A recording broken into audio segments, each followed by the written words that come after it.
Hello students, कैसे हो आप। हम पढ़ रहे हैं चैप्टर साउंड। तो कल मैंने आपको सिखाया था कि साउंड वेव जो है वो है लॉन्गिट्यूडिनल वेव, और उसमें क्या क्या होता है, एक उसमें कंप्रेशन होता है और उसमें रेयरफेक्शन होता है।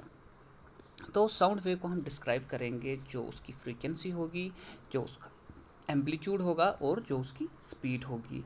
तो एक ग्राफिकल फॉर्म में हम साउंड वेव को देखो कैसे रिप्रेजेंट करते हैं। देखो, यह है स्पीकर, यहाँ से आवाज़ जनरेट हो रही है। तो मैंने आपको कहा था कंप्रेशन में क्या होती है, डेंसिटी ज़्यादा होती है, ठीक है। तो ये पार्टिकल्स जो होंगे ये साथ साथ होंगे, और रेयरफेक्शन में डेंसिटी कम है तो पार्टिकल्स क्या होंगे, दूर दूर।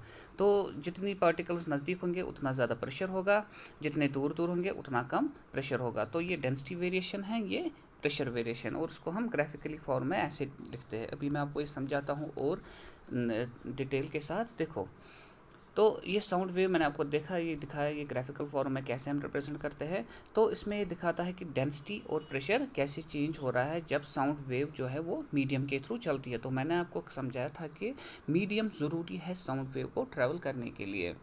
अगर हम वैक्यूम में जाए या स्पेस में जाए, वहाँ पर कोई भी मीडियम नहीं होता, तो वहाँ हम आवाज़ें नहीं सुन पाते हैं। तो density as well as pressure of the medium at a given time varies with distance above and below the average value of density of pressure. तो ये जो डेंसिटी और प्रेशर ये दोनों है मीडियम में जो होते हैं एट ए गिवन टाइम, ये वेरी करते हैं विद डिस्टेंस, ठीक है, above and below average value of density and pressure, ठीक है। तो ये इन दोनों पे क्या करते हैं, वेरी करते हैं, above and below the average value of density and pressure. जैसे कि फिगर में आपको मैं समझा रहा हूँ, represents the density and pressure variations respectively as sound wave propagates in the medium. तो कैसे वेरी कर रहे हैं, देखो, यहाँ पर पार्टिकल्स क्लोज है तो डेंसिटी क्या होगी, ज़्यादा। यहाँ पार्टिकल्स क्लोज है, डेंसिटी होगी ज़्यादा। जहाँ पर पार्टिकल्स दूर दूर है वहाँ क्या होगी, डेंसिटी कम। तो ये इस पर वेरी करती है।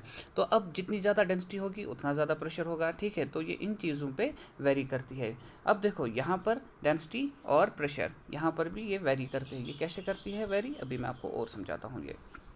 तो कंप्रेशन कौन से रीजन होते हैं, जहाँ पर पार्टिकल्स क्राउडेड होते हैं यानी कि नज़दीक होते हैं, और वो रिप्रेजेंट करते हैं अपर पोर्शन ऑफ द कर्व।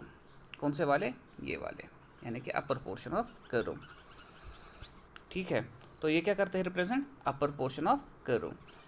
फिर जो ये rarefaction peaks present in the region of maximum compression, ये क्या है, मैक्सिमम कंप्रेशन, यानी कि डेंसिटी और प्रेशर ज़्यादा है। तो कंप्रेशन रीजन होते हैं जहाँ density as well as pressure is high. तो रेयर फ्रैक्शंस वो होते हैं रीजन जहाँ पर प्रेशर क्या होता है, कम। तो पार्टिकल्स क्या होते हैं, दूर दूर, और रिप्रेजेंट करते हैं, represented by the valley, that is the lower portion of curve.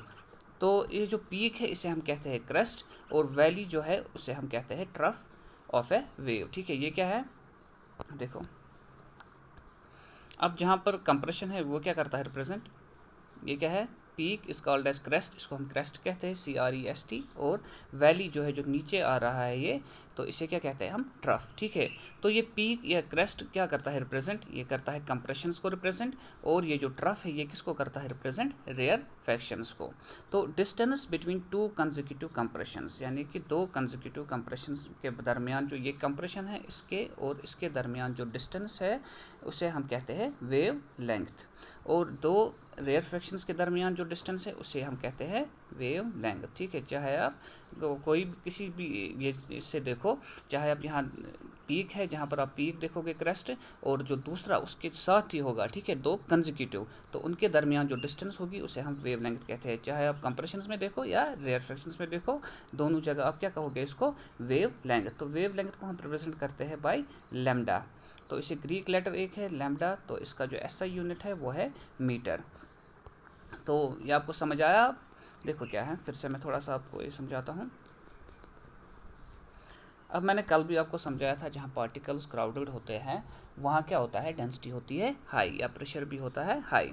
तो यही जो डेंसिटी, इसी को ये दिखाता है यहाँ क्रस्ट की सूरत में, ठीक है। फिर जहाँ डेंसिटी कम है, ये यहाँ क्या दिखाता है, इसको ट्रफ की सूरत में, ठीक है, या वैली। फिर से क्रस्ट, फिर से ट्रफ, क्रस्ट ट्रफ। तो दो क्रस्ट्स के दरमियान जो डिस्टेंस है वो है लैम्डा, और दो ट्रफ्स के दरमियान जो डिस्टेंस है आपको मिड पॉइंट लेना होता है, वो भी क्या है, लैम्डा। ये लैम्डा क्या है, ये है वेव लेंथ। तो distance between two consecutive compressions और two consecutive rarefactions is known as wavelength. तो वेव लेंथ को हम रिप्रेजेंट करते हैं एक ग्रीक लेटर जिसे कहते हैं हम लैम्डा, लैम्डा ऐसा होता है, ठीक है, ये यहाँ बना के हैं। तो इसके जो यूनिट्स है इसे हम मीटर्स में, डिस्टेंस अगर आपको ये मेजर करना होगा तो इसका जो एसआई यूनिट है वो है मीटर। एसआई यूनिट का मतलब क्या है, अगर आप ये डिस्टेंस मेजर करोगे तो आपको ये मीटर्स में डिस्टेंस मेजर करनी है। तो कल इसको कंटिन्यू हम करेंगे, अच्छे से पढ़ना।